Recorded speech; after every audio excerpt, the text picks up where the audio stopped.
하나님의 말씀은 사무엘상 16장 1절 말씀입니다.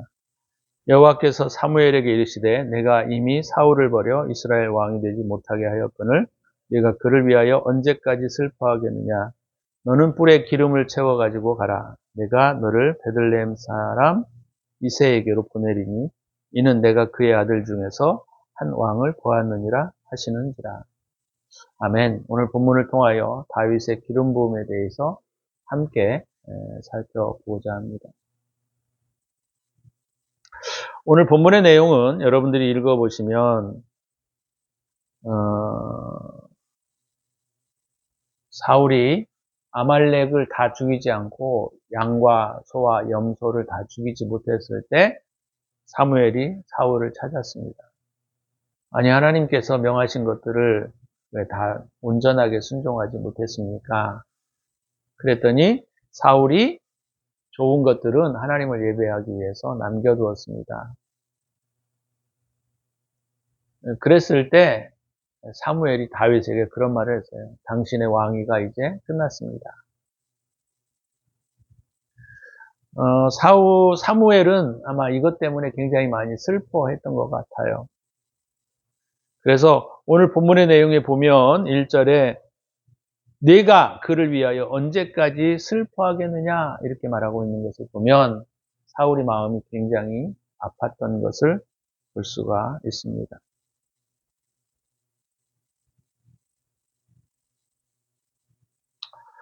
그래서 오늘 이 본문의 내용을 통하여 왜 하나님께서는 사울에게서 왕권을 다윗에게로 이양시키는가?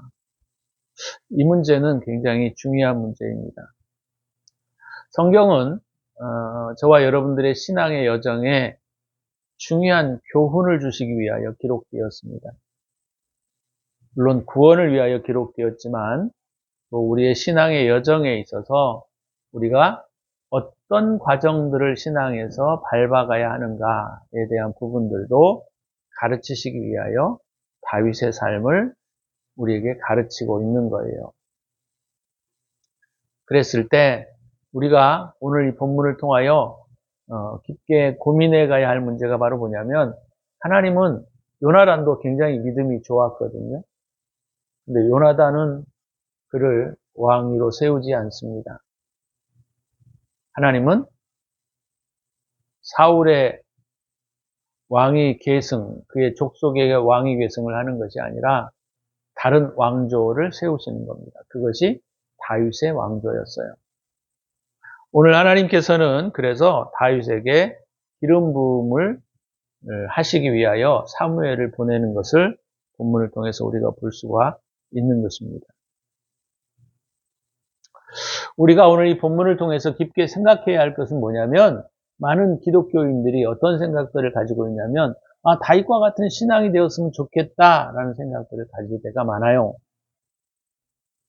그래서 나는 다윗과 같은 신앙을 저에게 주시옵소서 이렇게 기도하시는 분들도 많고 또 자녀들을 위하여 하나님 다윗과 같은 믿음의 사람이 우리 자녀들이 되기를 원합니다. 이렇게 기도하는 것도 많아요.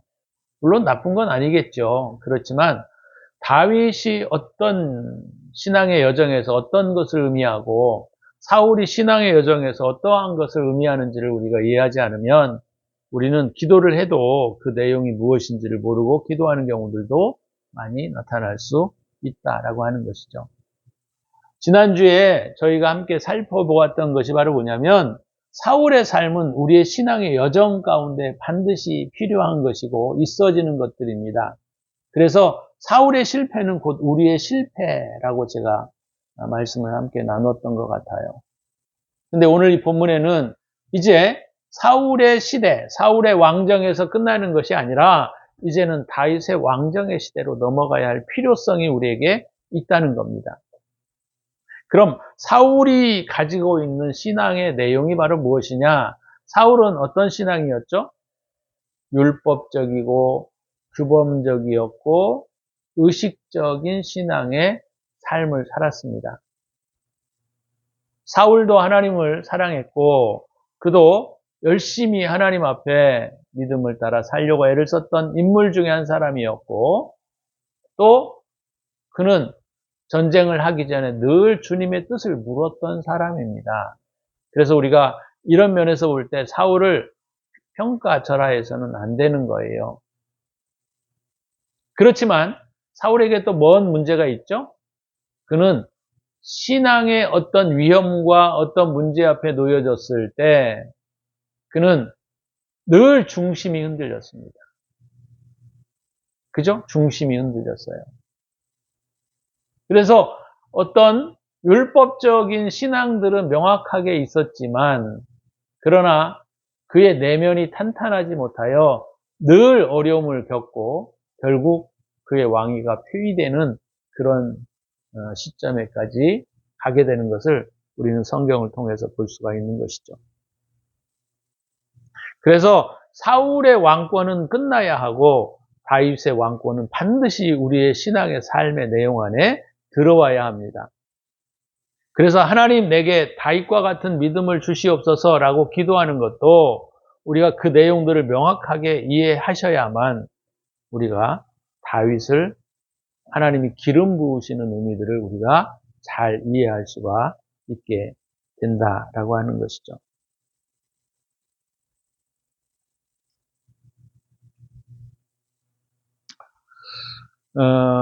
단순히 다윗은 믿음이 좋은 사람이었죠, 물론. 그러나 단순하게 믿음이 좋았어 라는 사람이 아닙니다. 다윗은 굉장히 신앙이 굉장히 중요한 내용을 포함하고 있는 사람이었어요. 우리가 사울과 다윗을 잘 비교를 좀 해볼 필요가 있어요. 사무엘이 사울을 기름 부으러 갈 때에는 그냥 기름 부었다라고 말을 해요. 그렇죠? 근데 오늘 본문에서 다윗을 기름 부을 때에는 뭐라고 얘기를 하냐면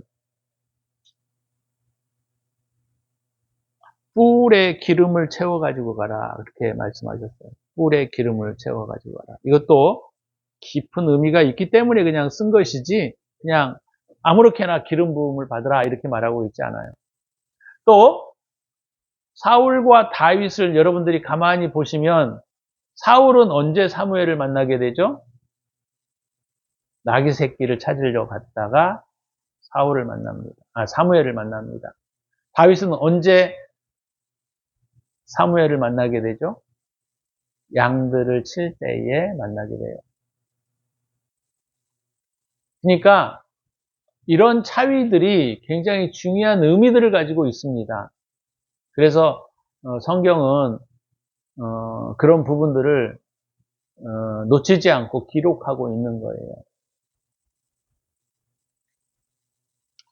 이런 내용들을 좀 설명하려면 좀 내용도 많고 깊고 그렇기 때문에 오늘은 다윗의 기름 부음에 대해서만 좀 살피려고 합니다. 의미. 다윗의 기름 부음이라고 하는 것은 왕권은 어떤 우리의 삶의 원리를 의미한다 했죠? 왕권이 다윗에게 넘어가야 할 필연적인 과정이다라는 것입니다. 사울은 아까 제가 말씀을 드릴 때 뭐라 그랬어요? 율법적이고 규범적이고 표면적인 신앙을 예표하고 있는 인물이에요. 다윗은 반대입니다. 그래서 사울의 과정도 필요하지만 다윗의 과정은 우리 신앙에 있어서 굉장히 중요한 내용입니다. 사울의 전투를 여러분들이 살펴보시면 우리가 사울의 전투를 크게 보면 물론 세 가지가 있는데 암몬, 아말렉, 블레셋. 암몬, 아말렉, 블레셋. 그죠? 그 중에 가나안 땅 내부에 있는 적은 블레셋밖에 없어요. 나머지들은 다 가나안 땅 외부에 있는 적들입니다. 이것도 시사하는 바가 있어요. 근데 암몬하고 아말렉은 전투에서 승리를 합니다. 근데 블레셋과의 전투에서는 승리를 하지 못하는 모습을 볼 수가 있어요. 이것도 영적인 의미들이 있는 겁니다. 다시 말하면 우리의 겉표면적 신앙으로는 우리가 잠시 우리의 어떤 외면적인 어떤 태도들을 통하여 우리가 승리를 이룰 수 있지만 우리 내면의 중심에 있는 악들, 우리 가나안 땅 안에 있는 악들을 제거할 수는 없다라고 하는 것이죠. 그래서 다윗의 기름 부음은 우리에게 굉장히 중요한 의미를 던져주는 거예요.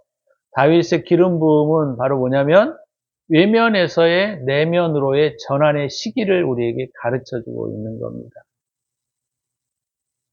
이것은 구약과 신약의 주님이 말씀하시는 것들을 보게 되면 달라져 있는 것을 볼 수가 있어요. 그죠? 제가 언젠가 한번 설명을 드린 것 같은데, 우리가 구약에서의 이스라엘 백성의 정체성을 말할 때 제일 중요한 게 출애굽기 19장, 20장이에요. 이스라엘 백성들이 가나안 땅에 들어와서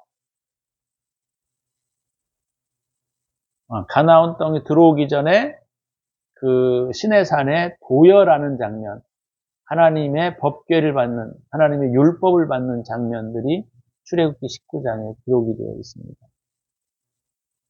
이것이 신약에서는 어디에 있냐면 마태복음 5장에서 7장에 나와 있어요. 물론 마가복음에도 있고 누가복음에도 있습니다. 그러니까 예수님이 산에 오르셔서 앉으시니 제자들이 나왔다라는 표현으로 표현되어 있는데, 즉 다시 말하면 구약에 시내산 앞에 도열했던 이스라엘 백성들과 예수님 앞에 도열했던 제자들의 모습이 이렇게 비슷하게 배열되어 있다는 것을 우리는 알 수가 있는 것이지요.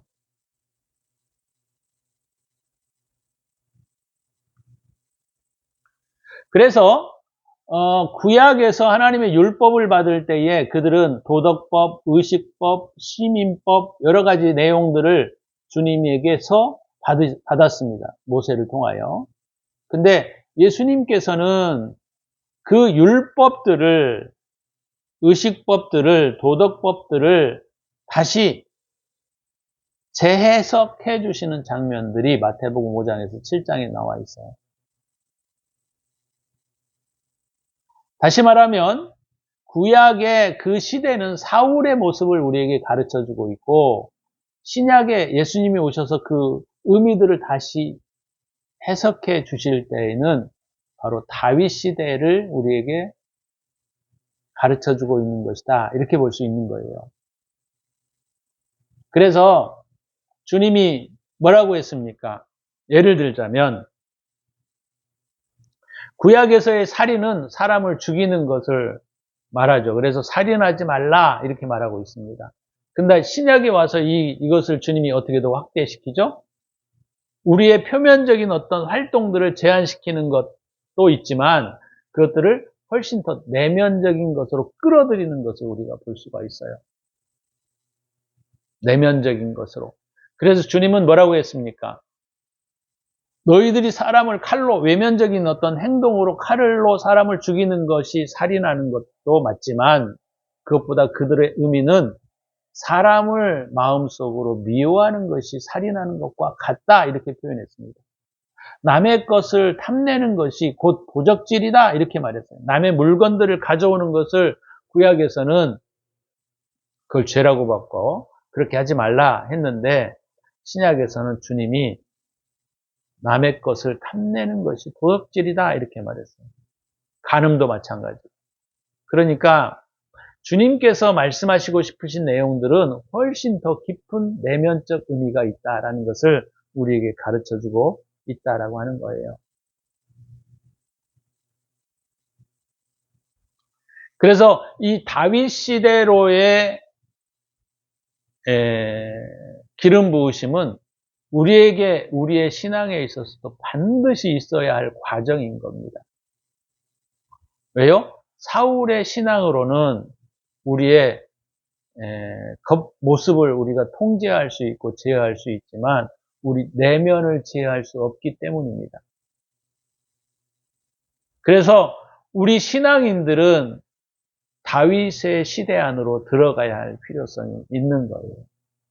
그래서 하나님이 다윗을 기름 부으시는 겁니다.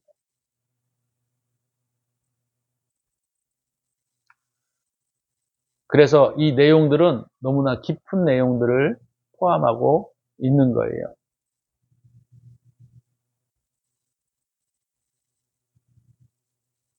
그러면 사무엘이 다윗에게 기름을 부었다라고 하는 이 내용들은 우리에게 있어서도 굉장히 중요한 신앙의 전환점이다라는 겁니다. 물론 우리가 신앙생활을 하기 전에도 할 때에도 이런 내용들을 우리가 이해하고 실행하고 있는 분들도 있지만 우리가 좀 더 깊게는 다윗의 시기로 넘어가야 할 필요성이 우리에게 있다는 거죠. 그래서 외면의 율법이 곧 내면의 신앙으로 바뀌는 시기가 바로 다윗에게 기름을 붓는다라는 의미가 주는 교훈입니다. 저와 여러분들이 내면 안으로 더 깊이 들어오시기를 바랍니다. 그래서 사울의 실패는 뭐라 그랬죠? 사울의 실패는 중심이 무너짐에 있어서 나타난 결과예요. 그럼 다윗의 시대로 넘어갈 때 우리에게 핵심적인 것이 뭡니까? 중심을 다시 세우는 일을 우리가 해야 한다라고 하는 거예요. 중심을 다시 세우는 일.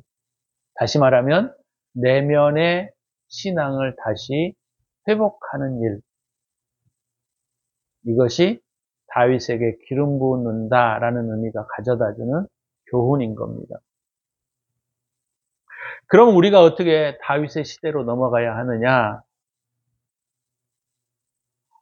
이것들을 좀 상세하게 논하는 것은 굉장히 많은 내용들을 포함하고 있습니다. 그렇지만 딱 한 가지만 우리가 오늘 본문을 통해서 좀 살펴보려고 해요.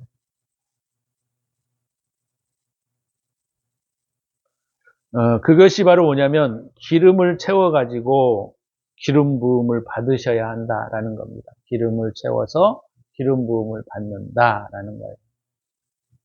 자, 기름 부음의 의미는 성경에 보면 예레미야서에도 있고 또 에스겔서에도 있습니다. 그렇죠? 기름 부음에 대한 의미. 또 우리가 요한 1서 3장에 보면 기름 부음의 의미가 좀 잘 나타나 있어요. 한번 찾아보죠. 요한 1서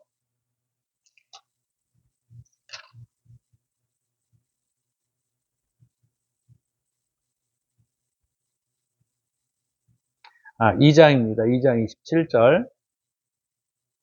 너희는 주께 받은 바 기름 부음이 너희 안에 거하나니 아무도 너희를 가르칠 필요가 없고 오직 그의 기름 부음이 모든 것을 너희에게 가르치며 또 참되고 거짓이 없으니 너희를 가르치신 그대로 주 안에 거하라.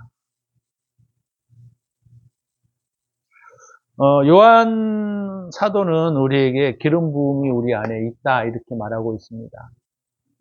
조금 이 말은 설명이 많이 필요한 부분인데요. 기름 부음이 있다라는 말은 성령의 활동이 활성화되었다 이렇게 표현하는 것이 더 맞는 것 같아요.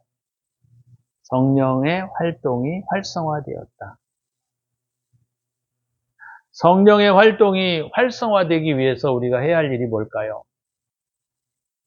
굉장히 많습니다. 그죠? 그렇지만 가장 중요한 거 한 가지만 오늘 좀 나누면 그것은 주님의 얼굴을 구하는 것밖에 없습니다.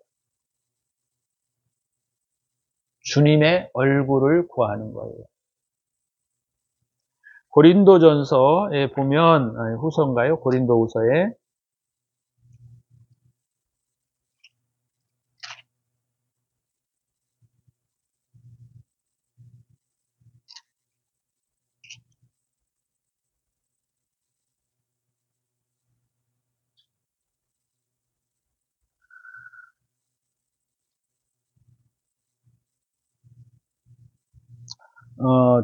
제가 고린도후서 4장에 좀 찾아서 한번 읽어드리도록 하겠습니다.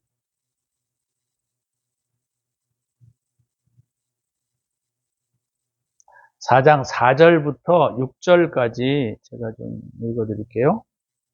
그 중에 이 세상의 신이 믿지 아니하는 자들의 마음을 혼미하게 하여 그리스도의 영광의 복음의 광채가 비치지 못하게 함이니 그리스도는 하나님의 형상이니라. 우리는 우리를 전파하는 것이 아니라 오직 그리스도 예수의 주되신 것과 또 예수를 위하여 우리가 너희의 종된 것을 전파함이라. 어두운 데서 빛이 빛이라 말씀하셨던 그 하나님께서 예수 그리스도의 얼굴에 있는 하나님의 영광을 아는 빛을 우리 마음에 비추셨느니라. 하나님의 영광이 우리 마음에 비추어져야 한다라는 겁니다.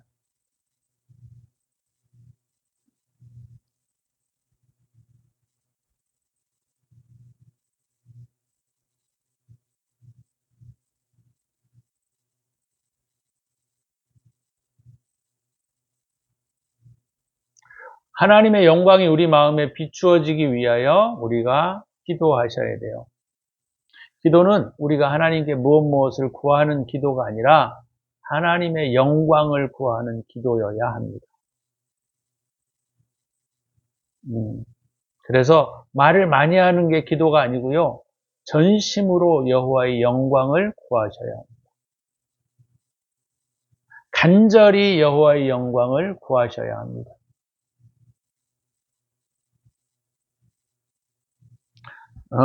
고린도후서 3장 18절에는 이렇게 말하고 있습니다. 주는 영이시니 주의 영이 계신 곳에는 자유가 있느니라. 우리가 다 수건을 벗은 얼굴로 거울을 보는 것 같이 주의 영광을 보매. 주의 영광을 본다라는 표현이 의미적인 의미로는 주의 영광을 구한다라는 말입니다.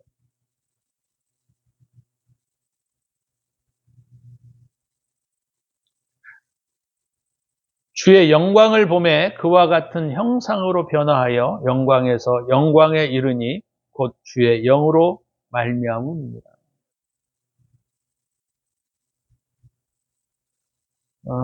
우리가 다윗과 같은 삶을 살기 위해서 해야 할 일은 주님의 영광을 구하는 일이다 라는 겁니다. 그것이 오늘 다윗의 기름 부음으로 가야 할 중요한 교훈이다 라는 겁니다.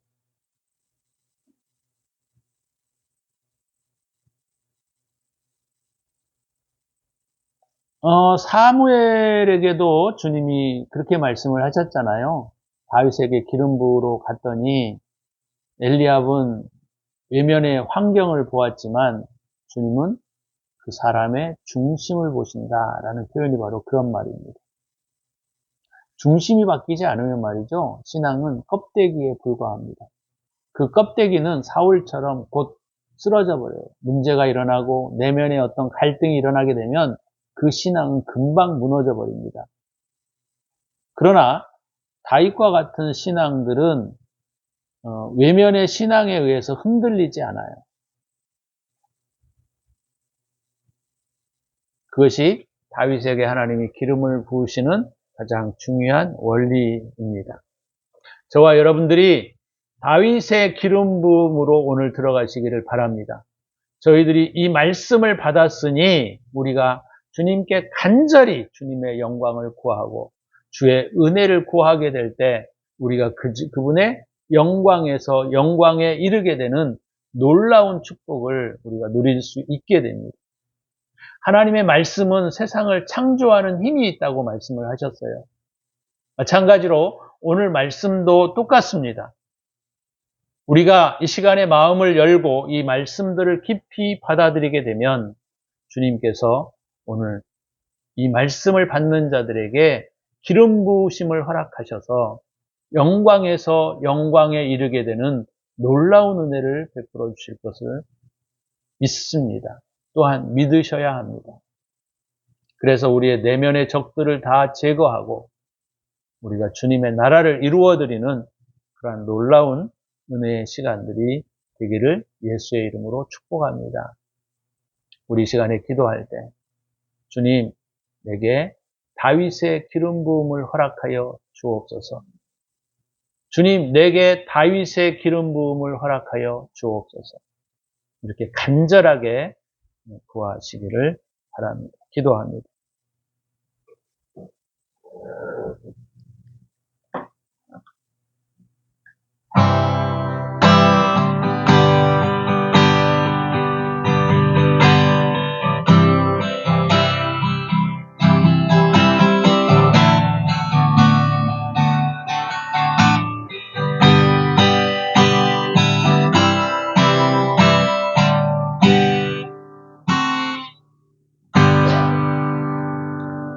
주님 은혜를 감사합니다. 오늘 다윗의 기름 부음을 구합니다. 다윗의 기름 부음이 오늘 말씀을 들을 때에 펼쳐지기를 원합니다. 다윗의 기름 부음이 우리 마음 가운데 더 깊이 임하게 하여 주시고 주님의 기름 부음이 더 충만한 상태로 나타나게 하여 주옵소서. 이제는 우리 구주 예수 그리스도의 은혜와 독생자를 아낌없이 우리를 위하여 내어주신 하나님의 사랑하심과 성령의 축복하심이 오늘도 주님의 이 다윗의 기름 부음을 듣는 모든 무리들 머리 위에 이제로부터 영원토록 함께 있을지어다. 아멘.